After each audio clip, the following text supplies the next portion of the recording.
ആദരണീയരായ അതിഥികളെ, സഹോദരി സഹോദരന്മാരെ, ഈ പ്രസംഗത്തിന് യാതൊരു പ്രസക്തിയില്ലാത്ത ഒരു സമയമാണ് ഓണസദ്യ എന്ന് എനിക്കറിയാം.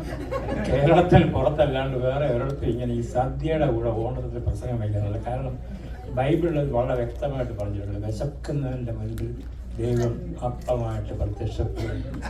പിശാച് പ്രത്യക്ഷപ്പെടുന്നത് ഓണപ്രസംഗം കൊണ്ടല്ലേ. ഞാനൊരു പിശാചായിട്ട് അറിയപ്പെടാൻ ആഗ്രഹമില്ലാത്തതുകൊണ്ട് ചെറിയ 2-3 കാര്യങ്ങൾ ഓർപ്പിച്ചിട്ടുള്ളത്. കാരണം നമ്മുടെ നാഗർകോവിൽ മേശമണി നാടാർ ഒരു വലിയ പ്രമുഖനായ സാമൂഹ്യ പ്രവർത്തകനും ജനനേതാവും, അദ്ദേഹത്തെ കഴിഞ്ഞ അവർക്ക് ആൾക്കാർ മേശമണി നാടാർ അവിടെ സ്ഥലത്തെ പ്രധാന നേതാവായിരുന്ന സമയത്താണ് മുഖ്യമന്ത്രി കാമരാജ് ചെന്നൈയിൽ നിന്ന് നാഗർകോവിൽ വന്നു. ഈ ജനത്തിന് ഈ കാമരാജൊന്നും ഒരു പിടിയില്ല. അപ്പോൾ എല്ലാവരും പറഞ്ഞ് കീജയെ വിളിച്ചാൽ പറഞ്ഞപ്പോൾ എന്താ വിളിക്കണ്ടേ, അവരെല്ലാം വിളിച്ചത് ഇങ്ങനെയാണ്: മേശമണി രാജായിക്കും കൂടെ വന്ന നാടാർക്കും കീജയെ. നമ്മുടെ ഹ്യൂസ്റ്റണിൽ വരികയാണെങ്കിൽ പൊന്നുപിള്ള ചേച്ചിക്കും കൂടെ വന്നിരിക്കുന്നവർക്കും സ്വാഗതം എന്ന് പറഞ്ഞാൽ പറ്റും. ഇവിടെ ഇപ്പോൾ ട്രംപ് വന്നാലും അങ്ങനെ ആൾക്കാർ വിളിക്കും. അങ്ങനെ ഒരു വ്യക്തിത്വമാണ്. പിന്നെ ഒരു കാര്യം, 1-3 കാര്യങ്ങൾ ഈ സമകാലിക വ്യവസ്ഥയോട് നമ്മൾ ഒത്തുപോകുന്നത് നല്ലതാണ്. എന്തുകൊണ്ടാണ് ഈ ഓണം ഇത്രയധികം ആഘോഷിക്കപ്പെടുന്നത്? ഇപ്പം പറഞ്ഞ ശരിയാണ്, ജൂലൈ മാസം ഒടുക്കം തുടങ്ങിയാണ് ഓസ്ട്രേലിയയിൽ ഓണം. ഒക്ടോബർ, നവംബർ, ഡിസംബർ വരെ ഓണമാണ് ലോകം മുഴുവൻ. അപ്പോൾ ഇത് അമേരിക്കയിൽ 2000-ാമത്തെ ഒരു സഹസ്രാബ്ദം തുടങ്ങിയപ്പം വൈറ്റ് ഹൗസിൽ ഒരു മീറ്റിംഗ് വിളിച്ചു കൊടുത്തു അന്നത്തെ പ്രസിഡന്റ്. ഈ മികച്ച ചിന്തകന്മാരെയും സാഹിത്യ സാംസ്കാരിക നായകരെയൊക്കെ വിളിച്ചുകൊണ്ട്. അപ്പോൾ അവരോട് ചോദിച്ചു, ഈ പുതിയ സഹസ്രാബ്ദത്തിൽ എന്താണ് സംഭവിക്കാൻ പോകുന്നത്? ഏറ്റവും രസകരമായ ഒരു നിരീക്ഷണം വന്നത്, ഈ ആഗോളവൽക്കരണം തീരുകയാണ്. ഇനിയിപ്പോൾ ഒരു ബഹുധ്രുവ മൾട്ടിപോളാർ ലോകമാണ് സ്ഥിതി. 2000 പറഞ്ഞാണ് 25 കൊല്ലത്തിനുണ്ട്. എന്നിട്ട് അവർ പറഞ്ഞു, ഇനിയിപ്പം ദേശീയതയും ഉപദേശീയതയും കുറെ കൂടി ശക്തി പ്രാപിക്കും. അതുതന്നെയാണ് ഓണം. നമ്മൾ ഭാരതം എന്ന കേട്ടാൽ അഭിമാനപൂരിതമായിക്കൊണ്ടിരിക്കുന്ന സമയത്ത് തന്നെ ചോര നമ്മളെ തിളപ്പിക്കുന്നതാണ് കേരളം എന്നത്.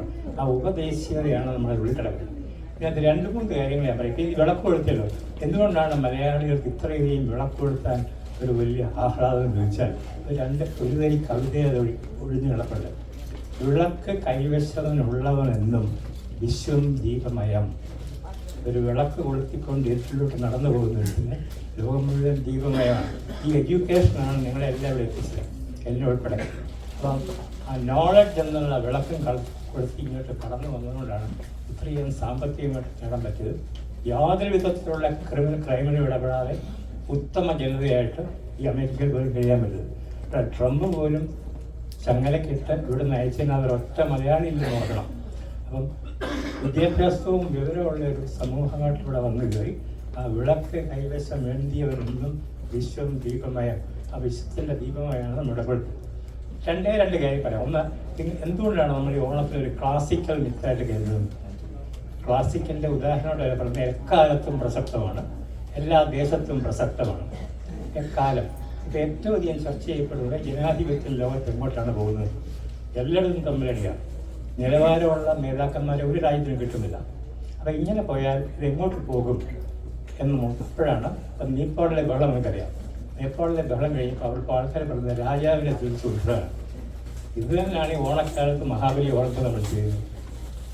ഒരു ദയാസമ്പന്നനായ ഒരു രാജാവിനെയാണ് ഞങ്ങൾക്ക് ഇഷ്ടം.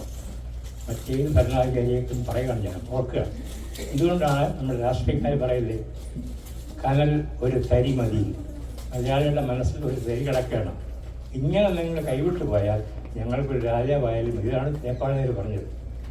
ഇത് നമുക്ക് ഫ്രഞ്ചുകാരിൽ നിന്ന് കിട്ടിയ ഒരു ആശയത്തിൻ്റെ ഒരു അനുബന്ധമാണ്. ഇക്വാലിറ്റി, ഫ്രറ്റേണിറ്റി, ലിബർട്ടി ഇതായിരുന്നു ഫ്രഞ്ച് റവല്യൂഷൻ. സമത്വം ഉണ്ടായിരിക്കണം, സാഹോദര്യം ഉണ്ടായിരിക്കണം, സ്വാതന്ത്ര്യം ഉണ്ടായിരിക്കണം. നമ്മുടെ ഓണപ്പാട്ടിൽ സ്വാതന്ത്ര്യത്തെക്കുറിച്ച് പറയുന്നതില്ല. രാജാവിന് ഭരണത്തിൽ പങ്കുവേണമെന്ന് പറയുന്നതില്ല. ഇപ്പം ജനങ്ങൾ പറയുന്നത് ഇക്വാലിറ്റിയും ലിബർട്ടിയും ഒരു വന്നു കഴിഞ്ഞാൽ ഞങ്ങൾക്ക് ഭരണത്തിൽ പങ്കില്ലേലും കുഴപ്പമില്ലെന്നതാണ് നേപ്പാളുകാരൊക്കെ പറഞ്ഞത്. ഈ ആശയമാണ് ലോകം മുഴുവൻ കിടക്കുന്നത്. അമേരിക്ക തന്നെ ഈ ബഹളമൊക്കെ നടക്കുന്ന ആൾക്കാരുണ്ട്. ഇതാണോ നമുക്ക് വേണ്ട ഒരു ഭരണ സംവിധാനം? ഇതുകൊണ്ടാണ് ഒരു ക്ലാസിക് ആയിട്ട് കിടക്കുന്നത്. പിന്നെ എല്ലാ ദേശത്തിനും പ്രസക്തമായി കഴിഞ്ഞു, എല്ലാ കാലത്തിനും പ്രസക്തമായി കഴിഞ്ഞു. പിന്നെ നമുക്കെല്ലാം ഈ പ്രായത്തിൽ തോന്നുന്നൊരു ഒരു വിരസതയുണ്ട്, ഒരു നിസ്സംഗതയുണ്ട്. ഓണം. അപ്പോൾ ഈ ഓണം നമ്മുടെ മലയാളത്തിൻ്റെ താളമായി തീർന്നു. ഇതുകൊണ്ടാണ് എത്ര ഓണം ഉണ്ടെന്ന് കഴിഞ്ഞ് നോക്കിയിട്ടാണ് പറഞ്ഞത്. അല്ലേ വീട്ടിക്കുന്നതിൻ്റെ ചനീതി പിടിച്ച് ചോദിക്കുന്നതിനേക്കാളും ഞാൻ 50 ഓണം കൂടുതലുള്ളതാണ് മിണ്ടാരടി എന്ന് പറയുന്നത്. സീനിയോറിറ്റിയുടെ ഒരു സിമ്പിളായിട്ടാണ് നമ്മൾ ഓണം എടുക്കുന്നത്. അതുപോലെ തന്നെ നമ്മുടെ താളം എന്ന് പറയാൻ കാരണം വീട്ടിലൊരു മരണമോ ആപത്തോ നടന്നാൽ എല്ലാവരും പറഞ്ഞാൽ ഞങ്ങൾക്ക് ഓണമില്ല, താളം തെറ്റിയിരിക്കുകയാണ്. അപ്പോൾ മലയാളത്തിൻ്റെ താളം തെറ്റിക്കുന്നതും ഓണമാണ്, മലയാളത്തിൽ നമുക്ക് സീനിയോറിറ്റി തരുന്നതും ഓണമാണ്. ഇങ്ങനെയൊക്കെ ഉള്ള ഓണത്തെക്കുറിച്ച് രണ്ടുപേരും വൈലോപ്പള്ളി പറഞ്ഞിട്ടുണ്ട്. നമ്മുടെ കുട്ടനാട്ടിൽ ചെന്ന് കഴിഞ്ഞാൽ ഈ ആഫ്രിക്കൻ പായൽ പിടിച്ച് മൂടിക്കിടക്കാണ് നെയ്യാമ്പൽ. അതിൻ്റെ തല കാണിക്കാൻ പറ്റുന്നില്ല, ഇതിൻ്റെ മേളിൽ ഈ ആമ്പൽ പടം നടക്കുക, ആഫ്രിക്കൻ പായൽ പടം നടക്കുക. ഇങ്ങനെയൊക്കെ ആണെങ്കിൽ ഓണക്കാലമാകുമ്പോൾ പാണൻ്റെ പാട്ട് കേൾക്കുമ്പോൾ ഓണം വന്ന് ഓണം വന്ന് ഓണം വന്ന് പാണൻ്റെ പാട്ടൊക്കെ കേൾക്കുമ്പോൾ ചേതല മൂടിക്കിടക്കുകയാണെങ്കിലും മൂരി നിവർത്തുന്നു നെയ്യാമ്പൽ. ചേതല മൂടിക്കിടക്കുകയാണ്. അപ്പോൾ നമ്മൾ നോക്കുക എന്തോ ഓണം ഇത്ര കാര്യം തുടങ്ങിയിട്ട് വല്ല കാര്യമുണ്ടോ എന്നൊക്കെ നമ്മൾ ചിന്തിക്കുന്നവരൊക്കെ. ഇങ്ങനെയൊക്കെയാണെങ്കിൽ ഈ നെയ്യാമ്പൽ തലയ്ക്ക് മീതെ വീണ് കിടക്കുന്ന ആഫ്രിക്കൻ പായലിനെ തെള്ളി മാറ്റി തല ഉയർത്തി മുമ്പോട്ട് വരുന്നതാണ് നെയ്യാമ്പൽ എന്നുള്ള കവിത. അപ്പം ഈ ഒരു ആശയം നമുക്ക് വിളക്ക് കൈവശമുള്ളവരെന്നും വിശ്വം ദീപമയം എന്നുള്ള ആശയം നമ്മുടെ കൂടെ എന്നുണ്ടായിരിക്കട്ടെ. അതോടൊപ്പം തന്നെ ഈ ഇത്ര വിഷാദഭരിതമായ ജീവിതമാണെങ്കിലും ഓണപ്പാട്ട് കേൾക്കുമ്പോൾ തല പൊന്തിച്ച് മുകളിലേക്ക് വരുന്ന നെയ്യാമ്പലിനെ പോലെ ഇത്ര ആഹ്ലാദത്തോട് കൂടി സഹോദരി സഹോദരന്മാരെ കാണുമ്പോൾ നമുക്ക് വലിയ വലിയ സന്തോഷം തോന്നും. എൻ്റെ ആശംസകൾ, അഭിനന്ദനങ്ങൾ. ഈ കൂട്ടായ്മ എന്നെന്നും നിലനിൽക്കട്ടെ. Thank you.